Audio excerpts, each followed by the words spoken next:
सभी का स्वागत है हमारे चैनल पर। कंगना रनावत को लगातार शिवसेना से धमकियां मिल रही थी और इसी बीच केंद्र सरकार ने कंगना रनावत को वाई कैटेगरी की सुरक्षा प्रदान की है।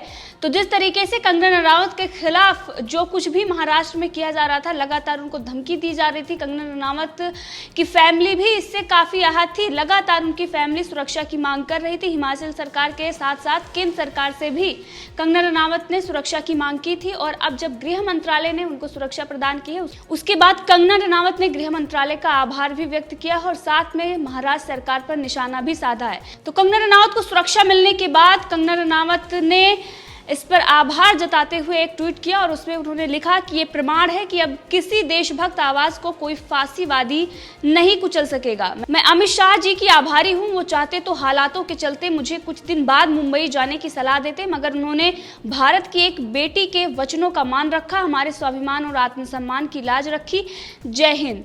तो आपको बता दें कि 9 सितंबर को कंगना रनावत महाराष्ट्र जाने वाली है, क्योंकि महाराष्ट्र सरकार इसका विरोध कर रही थी। यहाँ तक कि अनिल देशमुख से लेकर संजय राउत तमाम तरीके की बयानबाजी कर रहे थे और महाराष्ट्र सरकार की तरफ से ये कहा जा रहा था कि कंगना रनावत को महाराष्ट्र में रहने का कोई अधिकार नहीं। यहाँ तक कि संजय राउत ने उन्हें हरामखोर तक कहा था और जिस तरीके से एक महिला का अपमान किया था, उसके बाद पूरी देश की जनता उनको माफी मांगने के लिए कह रही थी। लेकिन और इस पर संजय राउत का कहना था कि कंगना रनावत ने महाराष्ट्र का अपमान किया है और इसी वजह से अगर वो महाराष्ट्र से माफी मांगती हैं तो मैं कंगना रनावत से माफी मांगने पर विचार करूंगा। लेकिन अगर आप देखें तो पूरे मामले में कंगना रनावत ने महाराष्ट्र सरकार और संजय राउत पर निशाना साधा था, उनकी निंदा की थी। महाराष्ट्र के बारे में उन्होंने कुछ नहीं बोला था। यहाँ तक कि उन्होंने जो पीओके से कहा था कि महाराष्ट्र सरकार इस वक्त जिस तरीके के हालात महाराष्ट्र में है, लग रहा है जैसे पीओके में कोई रह रहा हो। और जो महाराष्ट्र में आने के लिए संजय राउत कंगना रनावत को धमकी दे रहे थे कि अगर वो यहाँ पर आएंगी तो मैं देख लूंगा, ये सारी चीजें दिखाई दे रही थी कि किस तरीके से पीओके में जो भारत के लोग हैं उनको आने के लिए इस तरीके से धमकियां मिलती हैं। पाकिस्तान की तरफ से लगातार उनको ये कहा जाता है कि यहाँ पर रैली करके दिखाएं,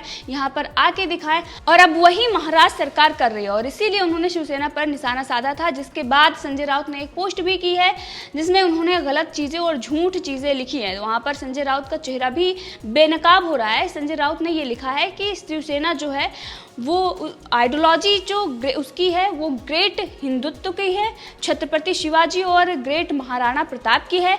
लेकिन अगर कुछ दिन पहले ही देखें तो संजय राउत हो या फिर उद्धव ठाकरे हो, जिस तरीके से शिवसेना के हालात हैं वो सिर्फ और सिर्फ सोनिया सेना बनकर रह गए हैं। जिस तरीके के उनके विचार हैं, कभी शिवसेना हिंदुत्व की विचारधारा वाली पार्टी होती थी लेकिन इस वक्त नहीं है। लेकिन यहाँ पर किस तरीके से उन्होंने झूठ बोला, मुंबई और मुंबा देवी का अपमान कंगना रनावत ने किया है, ये सारी चीजें उन्होंने लिखी हैं। लेकिन ये सरासर झूठ है। जो पीओके की बात उन्होंने की थी वो आपको पहले भी हमने साफ कर दिया कि किस तरीके से कंगना रनावत ने जो बताया था वो सिर्फ और सिर्फ जो सत्ता है उस पर सवाल उठाए गए थे, जो धमकियां मिल रही हैं नेताओं पर सवाल उठाए गए थे, ना कि महाराष्ट्र और मुंबई पर सवाल उठाए गए थे। लेकिन अब किस तरीके से इन्होंने इसको मोड़कर और अपने तरीके से पेश किया है, बॉलीवुड गिरोह से लेकर इसमें जो महाराष्ट्र सरकार में उच्च पद पर आसीन है वो सारे इसमें सामने आ रहे हैं। कंगना रनावत को लगातार धमकी दे रहे हैं। इनके विधायक और इनके जो नेता हैं लगातार कंगना रनावत का जबड़ा तोड़ने की बात कर रहे हैं। कोई मारने की धमकी दे रहा है, कोई ये कह रहा है कि महाराष्ट्र में ना घुसे। आपस में जो पार्टियां हैं, तीनों पार्टियां, क्योंकि संजय राउत ने कहा था कि उस हरामखोर लड़की की आप तरफदारी कर रहे हैं और ये मीडिया के सामने वो कह रहे थे। और उसके साथ ही संजय राउत ने ये कहा कि ये जागीर सिर्फ शिवसेना की नहीं है, महाराष्ट्र वो तीनों पार्टियां हैं, बाकी पार्टी भी हैं, उनकी जागीर है। लेकिन शिवसेना को ये समझना चाहिए कि ये उनकी जागीर नहीं है बल्कि देश की जनता की है।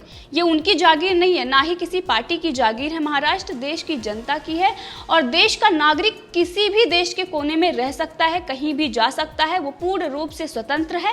लेकिन अब महाराष्ट्र में कंगना रनावत को रोकने के लिए एक बड़ी साजिश चल रही है और इसी के साथ कंगना रनावत को शिवसेना ने अपने मुखपत्र सामना में मेंटल वुमेन बताया और जिस तरीके से उन्होंने अपमान किया है, इसके बाद लगातार ये लोग कह रहे हैं कि संजय राउत को माफी मांगनी चाहिए। उसके बाद भी संजय राउत माफी नहीं मांग रहे, क्योंकि वो सुशांत सिंह राजपूत के परिवार से भी माफी नहीं मांग रहे थे। किस तरीके से उन्होंने अपमान किया था उनका, और कंगना रनावत को लेकर जिस तरीके से वो धमकी दे रहे हैं, और इससे ये साफ नजर आ रहा है कि एक तरफ महाराष्ट्र सरकार है, एक तरफ बॉलीवुड गिरोह है, मूवी माफिया, ड्रग्स माफिया, और दूसरी तरफ कंगना रनावत। कंगना रनावत इन लोगों पर भारी पड़ रही है।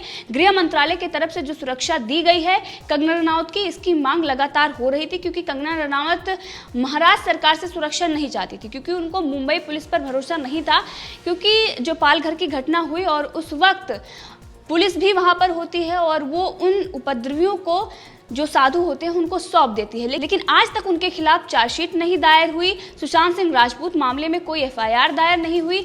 बहुत सारी ऐसी चीजें हैं जिसमें ये दिखाई दे रहा है कि किस तरीके से मुंबई पुलिस सरकार के दबाव में काम कर रही है। वहीं पर कोई मुंबई पुलिस कमिश्नर पर सवाल उठाता है तो संजय राउत सीधे उस पर इस तरीके से हमला करते हैं और ये कहते हैं कि मुंबई पुलिस या फिर प्रशासन पर अगर कोई सवाल उठाएगा तो वो सीधे महाराष्ट्र पर है। यहाँ तक कि अब सामना में जो सारी चीजें लिखी गई हैं उसमें ये भी अब रणनीति बनाई जा रही है कि जो पार्टियां हैं, जो रूलिंग पार्टियां हैं, उनके साथ साथ जो विपक्ष है वो भी जब मानसून सत्र आएगा उस सत्र में आउटसाइडर के खिलाफ आवाज उठानी चाहिए। क्या महाराष्ट्र से जो बाहर के लोग हैं वो आउटसाइडर हैं, वो किसी दूसरे देश के हैं? इस देश में रोहिंग्यों को समर्थन दिया जाता है, वो वहां से आते हैं, उनके समर्थन के लिए आवाज उठाई जाती है, उनको यहाँ पर बसाया जाता है। लेकिन जो देश के नागरिक हैं उनको एक से दूसरे राज्य में जाने के लिए किस तरीके से धमकी दी जाती है। और महाराष्ट्र में अगर देखें तो शिवसेना का ये बहुत पहले से ही रहा है, जो उनका क्षेत्रवाद की जो राजनीति है, महाराष्ट्र को अपनी जागीर वो समझते हैं। लेकिन वो बाला साहब ठाकरे थे जो हिंदुत्व विचारधारा पर चलते थे और किसी जमाने में उनका मान सम्मान था। लेकिन आज जो शिवसेना है उसका ना तो मान सम्मान है और ना ही वो जिस तरीके से अपने आप को दिखाने की कोशिश करती है वो रह गया है। जनता आप समझ रही है कि किस तरीके से और किस इशारे पर महाराष्ट्र सरकार काम कर रही है। और अगर इस तरीके की जो साजिश चल रही है महाराष्ट्र सरकार की तरफ से और जिस तरीके से जो विपक्ष को भी वो कह रहे हैं कि जो आउटसाइडर हैं उनके खिलाफ आवाज उठाने की जरूरत है, उनको बाहर का रास्ता दिखाएं। आखिर कहाँ के हैं वो? पाकिस्तान से आ रहे हैं, अफगानिस्तान से आ रहे हैं या बांग्लादेश से आ रहे हैं? और जिस तरीके से बांग्लादेशियों के आप समर्थन में खड़े हो जाते हैं, उनको तो लाकर आप भारत में बसाते हैं, लेकिन भारत के अगर कोई बिहार से है, कोई अन्य राज्य से वहां पर जाता है और उसको किस तरीके से प्रताड़ित किया जाता है, ये जो मानसिकता है ये सरासर गलत है और इस पर केंद्र सरकार को एक्शन लेना चाहिए। क्योंकि जिस तरीके से ये साजिश रच रहे हैं और जो रणनीति बनाई जा रही है ये भारत के लिए बहुत ही खतरनाक है और इस तरीके का जो क्षेत्रवाद है ये बेहद ही भयंकर है। और आज जिस तरीके से इसका बीज शिवसेना बो रही है और ये पहले भी करती आ रही है, लेकिन अब अगर इस तरीके से चीजें की जाएंगी तो भारत को तोड़ने के लिए जो शक्तियां भारत पर हावी होना चाहती हैं उन लोगों के मंसूबों को बढ़ावा दिया जाएगा। और ऐसे लोग जो चाहते हैं कि भारत को तोड़ा जा सके, भारत की अखंडता और संप्रभुता पर वार किया जा सके, उन लोगों के हौसले को ऐसे लोग बढ़ा रहे हैं। और इससे पहले कंगना रनावत ने यह भी कहा था अपने बयान में कि महाराष्ट्र सरकार की निंदा और शिवसेना की निंदा, संजय राउत की निंदा वो महाराष्ट्र की निंदा नहीं हो सकती है, वो महाराष्ट्र पर मैंने कुछ नहीं बोला है। और साथ ही उन्होंने कहा था कि मैं डंके की चोट पर कहती हूँ कि मैं मराठा हूँ। उसके बावजूद भी शिवसेना ये कह रही है कि ये बिल्कुल भी बर्दाश्त के बाहर है कि एक आउटसाइडर जिसने मुंबई में आकर सब कुछ हासिल किया है और मुंबई का अपमान कर रही है और गलत बातें बोल रही है, उसकी आलोचना होनी चाहिए। मुंबई के बारे में कुछ भी नहीं बोला गया, महाराष्ट्र के बारे में कुछ भी नहीं बोला गया, सरकार पर सवाल उठाया गया तो इस तरीके से। और यहाँ पर अगर बात करें वो कांग्रेस भी है जो अभिव्यक्ति की आज़ादी की बात करती है, जो संविधान और लोकतंत्र की बात करती है, जो ये कहती है कि लोगों की आवाज़ें दबाई जा रही है, वो कांग्रेस भी गठबंधन में है और इसी सरकार में है, लेकिन वो इसके खिलाफ नहीं खड़ी हो रही है। सोनिया गांधी का नाम लेने पर एक पत्रकार के ऊपर 200 से ज्यादा एफआईआर दर्ज करवा दी जाती है, उन पर हमला होता है, मुंबई पुलिस ही बिठाकर उनसे पूछताछ करती है, लेकिन कंगना रनावत को गाली देने के बाद भी कोई एक्शन नहीं होता है।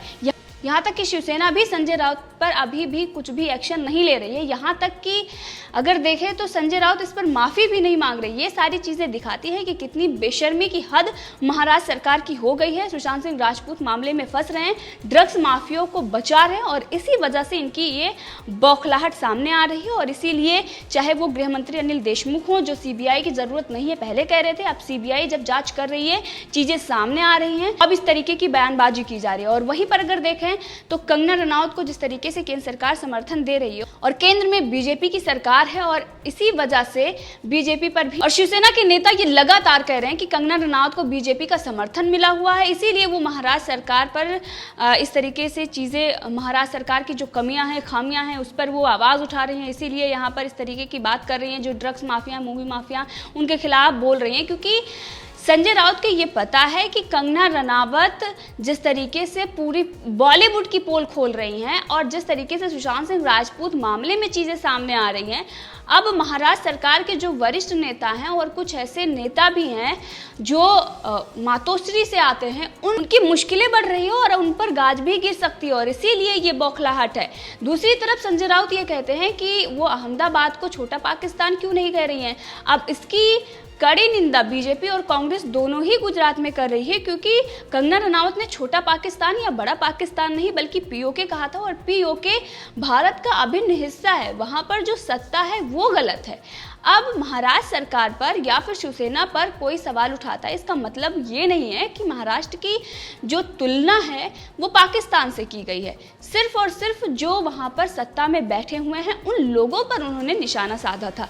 अब पूरे मामले को इस तरीके से दिखाया जा रहा है, उसको मोड़ कर दिखाया जा रहा है, जनता को गलत चीज़ें बताई जा रही हैं, लेकिन अब जनता समझदार है, सोशल मीडिया का ज़माना है, सब कुछ सामने रखा हुआ है। इसके बावजूद भी शिवसेना कितनी हद तक नीचे गिर गई है कि उसके जो महिला कार्यकर्ता हैं वो कंगना रनावत की जो तस्वीर है उस पर चप्पल और जूते मार रहे हैं। अब शिल्पा शिंदे जो बिग बॉस की विनर रही हैं और इससे पहले भाभी जी घर में हैं, उसमें वो कलाकार थी और अब वो कंगना रनावत के सपोर्ट में। तो बहुत सारे बॉलीवुड के जो बड़े बड़े लोग हैं वो कंगना रनावत के खिलाफ बयानबाजी कर रहे हैं, लेकिन आप यहाँ पर देख सकते हैं उन लोगों को ये डर है कि इस तरीके की जो चीज़ें हो रही हैं, अब जो सुशांत सिंह राजपूत मामले में कड़ियाँ जुड़ रही हैं उसमें बहुत सारे ऐसे दिग्गज जो बॉलीवुड के कलाकार हैं वो फंस सकते हैं। लेकिन शिल्पा शिंदे जो काफ़ी दिन से पहले भी कुछ ऐसा झेल चुकी हैं और कंट्रोवर्सी भी उनके साथ हो चुकी है और इसीलिए वो समझ सकती हैं, इसीलिए उन्होंने कहा है कि एक नारी ही नारी की दुश्मन है,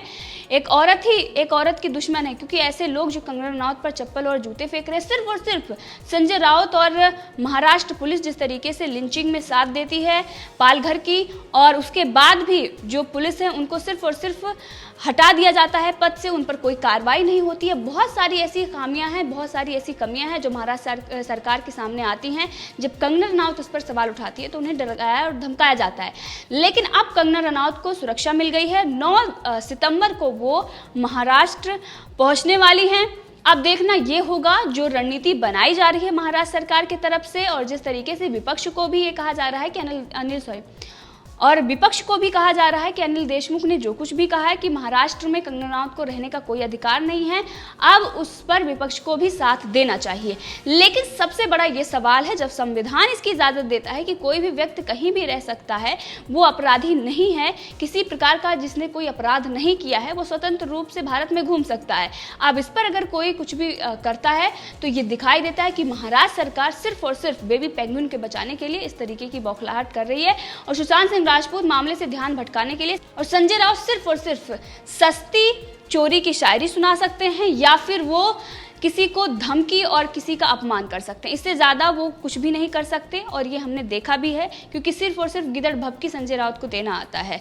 अब इस मामले पर आप भी अपनी राय रख सकते हैं, कमेंट करके ज़रूर बताएं। अगर आपने अभी तक चैनल को सब्सक्राइब नहीं किया है तो कर लें, ताकि हर अपडेट आप तक पहुँचती रहे।